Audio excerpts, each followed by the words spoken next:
Hey guys, what's up? क्या हाल चाल? This is a special video for all my dear lovely students जिनका अभी intermediate में नया नया एंट्री हुआ है. As you all know guys कि taxation is a new subject and very very interesting because this is the first time you will ever study this subject in your examinations. Although you know some basics of taxation because आप कहीं ना कहीं से किसी ना किसी से सुनते आ रहे हो, न्यूज़पेपर हो, चैनल्स हो, मूवीज हो, अपने रिलेटिव्स हो, और आप सब जानते हो कि हम इंडिया में रहते हैं और टैक्सेस पे करते हैं. मैं एक बहुत ही मैं सोचा कि एक क्यों ना एक छोटा सा वीडियो आप लोग के लिए बनाया जाए जहां पे मैं आपको इनकम टैक्स के बारे में एक स्पेशल मतलब सिंपलेस्ट वे में I try to and make you understand कि अल्टीमेटली इनकम टैक्स में अपने को पढ़ना क्या होता है from examination point of view, what you exactly have to study in income tax, और इनकम टैक्स में एग्जैक्टली है क्या. तो I am trying my level best to make you understand as you are a fresher in the simplest manner में. अगर आप income tax को अच्छे से जानते हैं तो ये वीडियो आपके लिए नहीं है. प्लीज आप जरूर शेयर करिएगा अपने जूनियर्स के साथ जिनको अभी अभी वो न्यू एंट्री किए हैं, तो उनके लिए बहुत इजी होगा. बैच क्लासेस स्टार्ट करने के पहले ये बेसिक्स जानना बहुत ज़्यादा इजी होगा. तो चलिए शुरू करते हैं. एक प्रेजेंटेशन मैंने तैयार किया आप लोग के लिए. आई होप अच्छा लगेगा, और लगेगा तो प्लीज़ लाइक करना, शेयर करना और subscribe the YouTube channel and press the bell icon button to get the real time updates. देखिए, सबसे पहले मैं आपको समझाता हूं कि अल्टीमेटली टैक्सेशन का मतलब क्या है. What do you mean by taxes? See, taxes is nothing but a compulsory payment which you have to make to the government of India, be it central government, be it state government और be it local authority. ठीक है, we have to make this compulsory payment to the government in order to fund various public expenditures which government has to spend in various sectors like defense, agriculture, housing, banking, अलग अलग facilities, infrastructure facilities, बहुत सारे facilities जो government हमें day to day life में देता है, उसके लिए गवर्नमेंट को भी रेवेन्यू चाहिए होगा. तो रेवेन्यू का सोर्स जो है वो है टैक्सेशन. ठीक है, टैक्सेशन हमारे देश में दो तरीके से लगाया जाता है. एक होता है डायरेक्ट टैक्स और एक होता है इनडायरेक्ट टैक्स. डायरेक्ट टैक्स क्या होता है सर?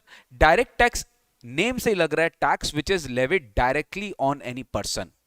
यानी कि अगर मैं वो टैक्स दे रहा हूं तो टैक्स मेरे ऊपर ही चार्ज किया जाता है. Levy and collection is on the same person.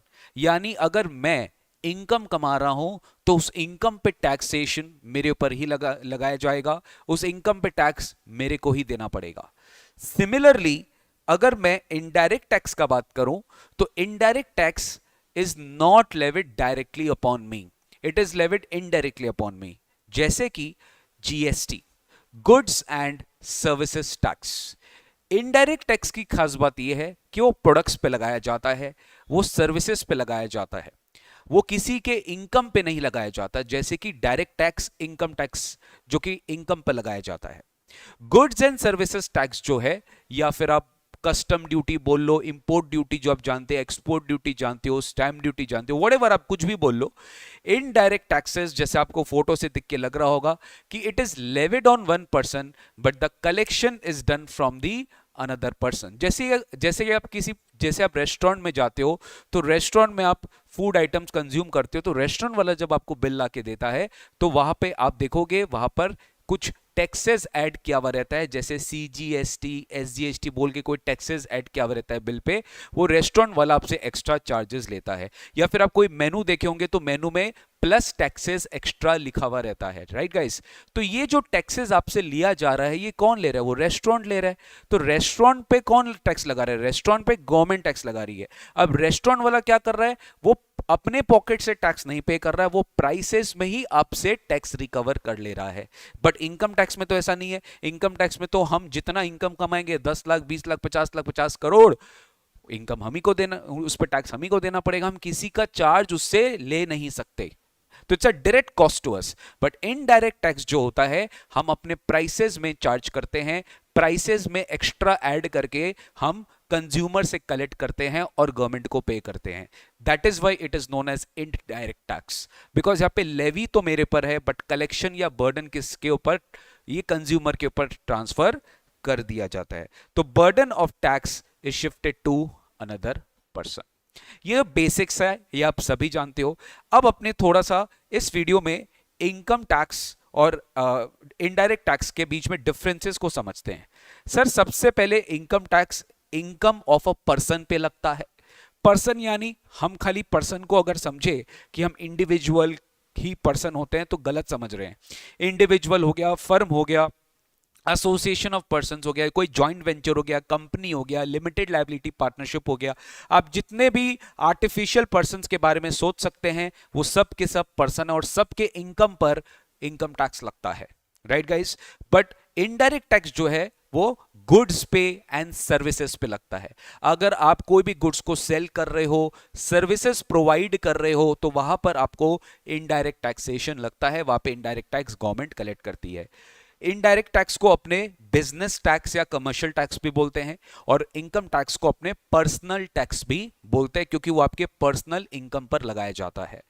Direct tax हमारे देश में सेंट्रल गवर्नमेंट लगाती है, राइट गाइस, यानी मोदी जी सेंट्रल गवर्नमेंट में है। मोदी जी जो है वो सेंट्रल गवर्नमेंट के, सेंट्रल गवर्नमेंट डायरेक्ट टैक्स लगाती है। फिर चाहे आप इनकम कहीं से भी कमाइए इंडिया में, आप किसी भी स्टेट में कमाइए इनकम, तो वो सब के सब टैक्सेबल है इंडिया में। और वहां पे टैक्स कौन देगा, सेंट्रल गवर्नमेंट कलेक्ट करके, मतलब सेंट्रल गवर्नमेंट को कलेक्ट करना पड़ेगा, ठीक है, as per the constitution of India. But indirect tax जो है ये लेवी सेंट्रल गवर्नमेंट भी करता है, स्टेट गवर्नमेंट भी करता है और लोकल अथॉरिटी भी करता है, जो डिटेल में हम लोग क्लासेस में पढ़ेंगे सर। नेक्स्ट आ जाता है सर, अब आप हमें थोड़ा सा इनकम टैक्स के बारे में बताइए। एकदम सिंपलेस्ट मैनर में मैं आपके साथ ये वीडियो आपके लिए बना रहा हूं गाइस। ये हमारा एक डेमो है, ये हमारा एक, आप समझ लो कि एक सिंपल मैनर में मैं आपको समझाने की कोशिश कर रहा हूं कि सर एकदम सिंपलेस्ट मैनर में अगर मैं आपको समझाऊं कि इनकम टैक्स से अपने को क्या पढ़ना है, तो वो मैं आपको समझा रहा हूं गाइस। सबसे पहले अब ये समझना कि इनकम टैक्स कैलकुलेट करने के लिए हमें दो मेन चीजों की दरकार होती है। दो मेन, एकदम फंडामेंटली मैं डिस्कस कर रहा हूं। दो मेन चीजों की हमें दरकार होती है अगर हम इनकम टैक्स कैलकुलेट करते हैं। सबसे पहला है टोटल इनकम। हमें उस पर्सन का टोटल इनकम निकालना होता है। हमें उस पर्सन का टोटल इनकम निकालना होता है। टोटल इनकम पे हमें टैक्स देना होता है। टोटल इनकम पे हमें टैक्स देना होता है। उस टोटल इनकम पे हम टैक्स देते हैं और वो टोटल इनकम जो है आपको कैलकुलेट करना पड़ता है। अब वो कैसे कैलकुलेट होता है वो हम इस वीडियो में डिस्कस करेंगे। टोटल इनकम पे आप टैक्स रेट अप्लाई करते हो। टोटल इनकम चाहिए और दूसरा आपको टैक्स रेट चाहिए। जैसे टैक्स रेट आप सुने होंगे, कंपनी पे 30% टैक्स रेट लगता है, ठीक है। हम जैसे इंडिविजुअल्स पे बेसिक एग्जम्पशन लिमिट दिया हुआ है, जैसे 2.5 लाख तक का स्लैब है, उस 2.5 लाख के बाद नेक्स्ट स्लैब पे 20% है या 5% है, व्हाटएवर, अलग अलग स्लैब रेट्स लगता है हमारे इंडिविजुअल्स के ऊपर। तो सबसे पहले हमें तो टोटल इनकम चाहिए, दूसरा हमें टैक्स रेट्स का स्लैब चाहिए। तो ये दो इंपॉर्टेंट चीजों की आपको रिक्वायरमेंट होती है। तो सर ये टोटल इनकम हम कैसे कैलकुलेट करते हैं? टोटल इनकम कैलकुलेट करने के लिए आपको दो और चीजों की रिक्वायरमेंट होती है। जैसे पहला है ग्रॉस टोटल इनकम, और ग्रॉस टोटल इनकम में से हमें कुछ डिडक्शंस मिलता है। डिडक्शन समझ गए? कुछ माइनस होता है आपका। माइनस क्या होता है वो हम डिस्कस करेंगे। जैसे कि आपका कुछ LIC प्रीमियम आपने पे किया, मेडिकल इंश्योरेंस प्रीमियम पे किया, ठीक है, आपका कोई PPF है, आपने कोई फिक्स डिपॉजिट कराया, आपने कहीं इन्वेस्टमेंट किया, ठीक है, आपने कहीं मेडिक्लेम किया, आपने किसी को डोनेशन दिया, तो कुछ ऐसे गवर्नमेंट ने लिस्ट बनाकर रखा है कि अगर आप वहां पर कहीं इन्वेस्टमेंट करते हो तो गवर्नमेंट आपको डिडक्शन देती है, ठीक है। और वो डिडक्शन जो है वो आपके ग्रॉस इनकम को कम कर देता है, जिससे आपका टोटल इनकम भी कम हो जाता है। तो ऑब्वियसली कोई भी टैक्स पेयर जो होता है वो ये डिडक्शंस को ज्यादा से ज्यादा लेना चाहता है और टोटल इनकम अपना कम करना चाहता है, सो दैट उसका टैक्स जो है वो फाइनली कम आए। तो ग्रॉस टोटल इनकम में से आप अल्टीमेटली डिडक्शंस माइनस करते हो और आपको मिलता है टोटल इनकम, और उस टोटल इनकम पे हमें टैक्स रेट्स अप्लाई करना पड़ता है, और वो टैक्स रेट जो हम अप्लाई करते हैं उस पर आप फाइनली अपना टैक्स निकाल लेते हो। तो सर टोटल इनकम को मल्टीप्लाई करना पड़ता है टैक्स रेट से, और उससे आपको टैक्स लायबिलिटी आता है। इनकम टैक्स आपको उसी तरह से मिलता है। टोटल इनकम मिलता है, ग्रॉस इनकम में से आपको डिडक्शंस माइनस करना पड़ता है और आपको टोटल इनकम आता है। अब नेक्स्ट हमारा डिस्कशन है कि सर ये ग्रॉस इनकम क्या है, how will we calculate this gross income, हमें ग्रॉस इनकम कैसे कैलकुलेट करेंगे। तो sir let me tell you, हम ये ग्रॉस इनकम जो कैलकुलेट करना है इसके हमारे 5 हेड्स है। इसमें हमारे कितने हेड्स है, 5 हेड्स है। इसमें हमारे 5 हेड्स ऑफ इनकम है, अगर आप देख पा रहे हो ठीक से, ठीक है। इसमें हमारे 5 हेड्स है बेटा, 5 हेड्स ऑफ इनकम है हमारा पूरा हेड्स ऑफ इनकम में। इसी का समेशन आपका ग्रॉस इनकम होता है। सबसे पहले सैलरीज, इनकम फ्रॉम सैलरीज जो होता है, इनकम फ्रॉम सैलरीज हमारा ग्रॉस इनकम होता है। इनकम फ्रॉम सैलरीज जब हम कैलकुलेट करते हैं तो हमें सबसे पहले यह समझना है कि ये 5 रास्ता है, these are the only 5 entry points in your gross income. क्योंकि अल्टीमेटली अगर आपका कोई इनकम टोटल इनकम में नहीं जा रहा है तो उस पर टैक्स नहीं लग रहा है, राइट गाइस। क्योंकि अल्टीमेटली टैक्स कैसे निकाला जाता है, total income into tax rate. तो टोटल इनकम कैसे निकाला जाएगा, ग्रॉस इनकम माइनस डिडक्शंस। और ग्रॉस इनकम कैसे निकाला जाएगा, ये 5 हेड्स का टोटल। तो यहां पर पॉइंट ये उठकर आ रहा है कि सर जब हम 5 हेड्स का टोटल करते हैं तो हमें क्या निकलता है, ग्रॉस इनकम। तो आपको ये इंडिविजुअली ये 5 हेड्स निकालना होता है। यही है सब समझ लो main pillar of income tax. Income from salaries, जितने भी इंप्लॉइज है हमारे देश में, या जितना भी इंप्लॉय है जो बेसिकली अपने इंप्लॉयर से कुछ भी पेमेंट रिसीव करते हैं, जॉब करते हैं, ठीक है, जॉब करते हैं, जॉब। देखो जॉब करना एक बात हुआ, प्रोफेशनल सर्विस देना एक बात हुआ। एक कंपनी का ऑडिटर उस कंपनी का इंप्लॉय नहीं है। एक कंपनी का डायरेक्टर, डायरेक्टर में भी अलग अलग तरह के डायरेक्टर्स होते हैं, एक होल टाइम डायरेक्टर होता है, एक इंडिपेंडेंट डायरेक्टर होता है। डायरेक्टर प्रोफेशनल कैपेसिटी में भी सर्विस दे रहा है, नॉट बीइंग एन एम्प्लॉय, तो वो डायरेक्टर उस कंपनी का एम्प्लॉय नहीं है, उसको सैलरी नहीं मिल रहा है। बट एक होल टाइम डायरेक्टर होता है, वो एम्प्लॉय है कंपनी का, उसको सैलरी मिल रहा है, तो डायरेक्टर कंपनी का एम्प्लॉय है। तो जहां आप एम्प्लॉय बन गए और आपको जो भी पेमेंट मिलेगा, your income will be taxable under the head income from salaries. एकदम क्लियर है, आपका इनकम कहां पे टैक्सेबल होगा, आपका इनकम फ्रॉम सैलरी में टैक्सेबल होगा। दूसरी बात, इनकम फ्रॉम हाउस प्रॉपर्टी। अगर आपके पास कोई प्रॉपर्टी है जो कि एक बिल्डिंग है, ठीक है, जो कि एक बिल्डिंग है, और आप उसे अपने बिजनेस पर्पस के लिए यूज नहीं कर रहे हो, आपके पास एक खुद का बिल्डिंग है, वो एक हाउस है, एक बिल्डिंग है, it may be used for, I mean it is not used for your purpose of business, मतलब वो आपका कोई फैक्ट्री बिल्डिंग नहीं है, कोई वेयरहाउस नहीं है, ठीक है। अगर बिल्डिंग के लिए, अगर वो बिजनेस के लिए यूज हो रहा है तो फिर हम यहां पर बात नहीं करेंगे। तो यहां से आपकी कोई रेंटल इनकम अगर आ रही है तो रेंटल इनकम आपका टैक्सेबल हो जाता है इनकम फ्रॉम हाउस प्रॉपर्टी में। इसमें और भी बहुत सारे डिस्कशन है, मैं एकदम बेसिक्स डिस्कस कर रहा हूं। तो यहां पर आपका सेकेंड हेड आ जाता है इनकम फ्रॉम हाउस प्रॉपर्टी। तीसरी बात, सबसे popular heads amongst the all 5 heads is business income. इस बिजनेस में प्रोफेशन इनकम भी आ जाता है। अगर आप कोई प्रोफेशनल हो, आप चार्टर अकाउंटेंट हो, प्रैक्टिसिंग कर रहे हो, कॉस्ट अकाउंटेंट हो, प्रैक्टिस कर रहे हो, कंपनी सेक्रेटरी प्रैक्टिस कर रहे हो, स्पोर्ट्समैन हो, कोई भी फील्ड में आप एक प्रोफेशनल हो, डॉक्टर हो, तो आपका जो भी इनकम होगा वो प्रोफेशनल इनकम होगा, इनकम फ्रॉम बिजनेस और प्रोफेशन।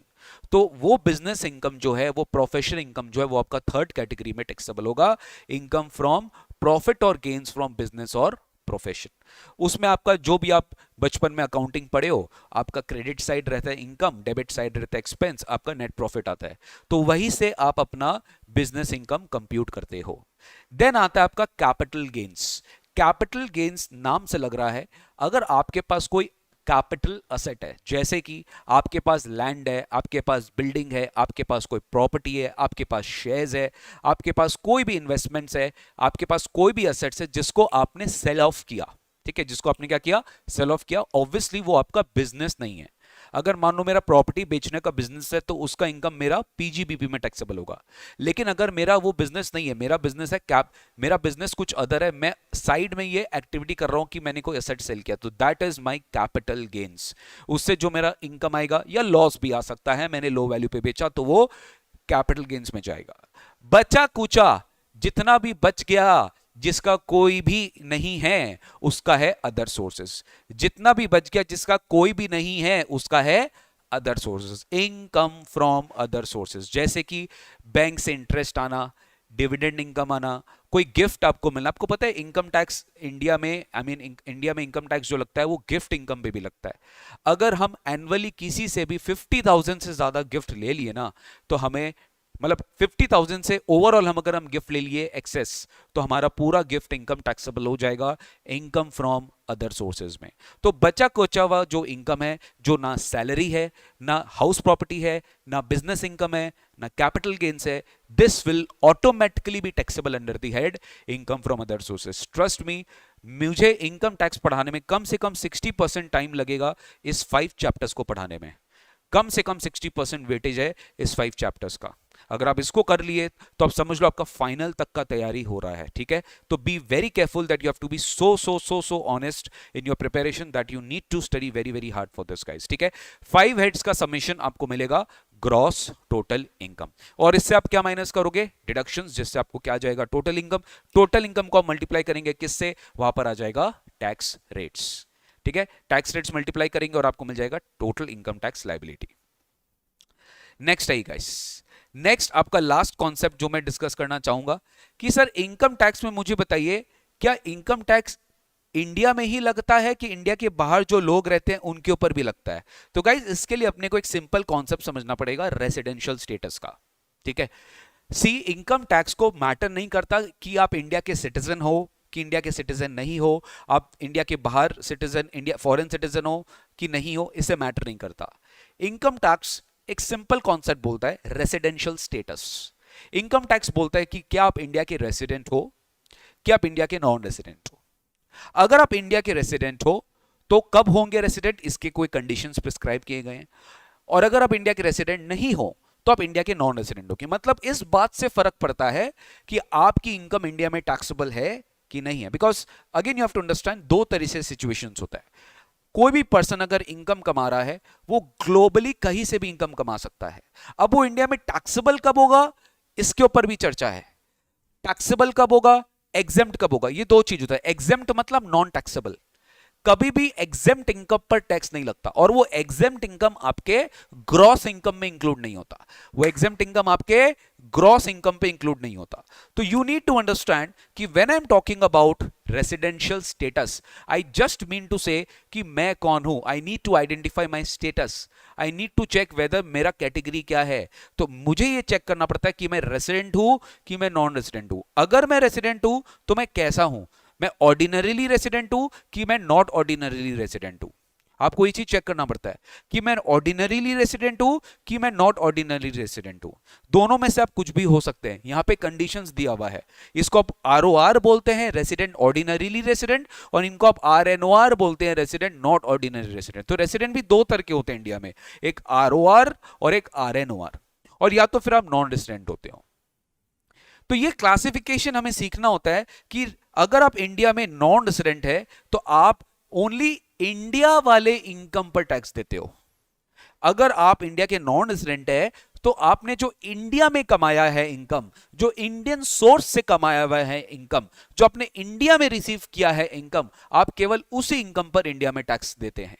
आप फिर बाहर वाले इनकम पर इंडिया में टैक्स नहीं देंगे, बिकॉज ऑब्वियसली आप इंडिया के नॉन रेसिडेंट है। तो आप कैसे इंडिया में टैक्स देंगे, आप खाली इंडियन सोर्स्ड इनकम पर टैक्स देंगे जो इंडिया में कमाया हुआ इनकम है। बट अब अगर आप इंडिया में रेसिडेंट हो ना guys, let me tell you, कोई नहीं रोक सकता आपको, आपका ग्लोबल इनकम इंडिया में टैक्सेबल होगा क्योंकि आप इंडिया के रेसिडेंट हो। अगर आपका बाहर का कोई कमाया हुआ इनकम है वो भी इंडिया में टैक्सेबल होगा, आपका इंडिया में कमाया हुआ इनकम वो भी इंडिया में टैक्सेबल होगा। अब आप सोच रहे हैं सर ये रेसिडेंट के साथ तो नाइंसाफी हो गई, क्योंकि रेसिडेंट अगर इंडिया के बाहर इनकम कमा रहा है, कमा सकता है, वो बाहर गया 10 दिन के लिए, बाहर जाके इनकम कमाया, वापस आ गया इंडिया में, वो रेसिडेंट है। तो बाहर अगर वो इनकम कमाए तो क्या बाहर वाला कंट्री, फॉरेन कंट्री उस पर टैक्स नहीं लेगा क्या? बिल्कुल लेगा। तो क्या डबल टैक्सेशन होगा? बिल्कुल होगा। लेकिन डोंट वरी, आपको फाइनल लेवल पे पढ़ाया जाएगा कि there is a concept of double taxation avoidance. ठीक है, there is a concept of double taxation avoidance, वहां पर आप इसको समझेंगे, बट अपने बाद में समझेंगे। तो ये है आपका रेसिडेंट का कॉन्सेप्ट कि यस, उन्हें ग्लोबल इनकम पे टैक्स देना पड़ता है, जो इनकम इंडिया के बाहर कमा रहे हैं, जो इनकम इंडिया में कमा रहे हैं, बट नॉन रेसिडेंट को खाली इंडियन इनकम पे टैक्स देना पड़ता है, जो खाली वो इंडिया में कमा रहे हैं। ये चीज हम आपको समझाएंगे, ठीक है। तो रेसिडेंशियल स्टेटस से आइडेंटिफिकेशन हो जाता है, आप 5 हेड्स निकाल लेते हो, कंप्यूटेशन कर लेते हो, ग्रॉस इनकम निकाल लेते हो, डिडक्शंस माइनस कर लेते हो, टोटल इनकम निकाल लेते हो, उस पर टैक्स रेट्स अप्लाई कर देते हो, फाइनली आपका टैक्स लायबिलिटी आ जाता है। इसमें और भी कंसेप्ट है टीडीएस का, एडवांस टैक्स का, कि कुछ टैक्सेस हमारा कट के आता है तो हमें उसका क्रेडिट मिल जाता है, हम खुद से पहले से ही एडवांस टैक्स दे देते हैं तो उसका भी हमें क्रेडिट मिल जाता है। तो ये सब डिस्कशन तो भाई क्लासेस में होगा, लेकिन सिंपलेस्ट मैनर में मैंने गाइस आपको इनकम टैक्स समझाया, ट्रस्ट मी, एकदम सिंपल मैनर में, मतलब 15-20 मिनट में मैंने आपको एक क्लास का पूरा समरी दे दिया जो मैं आपको बेसिक क्लासेस में कराने वाला हूं, ठीक है। तो दैट्स इट गाइस, ये था मेरा डायरेक्ट टैक्स का एक बेसिक्स। आई होप दैट आपको फ्रेशर के पॉइंट ऑफ व्यू से बहुत अच्छा लगा होगा। अच्छा लगा तो कमेंट करके बताना, लाइक करना और शेयर करना अपने सारे जूनियर्स, अपने सारे फ्रेंड्स, और जितने भी आपके फ्रेंड कम्युनिटी है उन पे जरूर शेयर करना। एंड प्लीज हमारे चैनल को सपोर्ट करिए, फैमिली को बढ़ाने में मदद करिए, सो दैट अगर आप चाहते हो कि आपके पास जो नॉलेज पहुंच रहा है बात बाकी लोग तक भी पहुंचे, तो प्लीज शेयर करेंगे तो ही सर आपको भी बहुत चीज बेनिफिट मिलेगा sir. Thank you so much, take care, God bless you. मिलते हैं अगले वीडियो पे जहां पर हम डिस्कस करेंगे जीएसटी के बारे में। जीएसटी का भी मैं एक ऐसा ही वीडियो लाऊंगा जहां पे जीएसटी को भी सिंपलेस्ट मैनर में एक्सप्लेन करने का मैं पूरा कोशिश करूंगा। Thank you so much, take care, God bless you.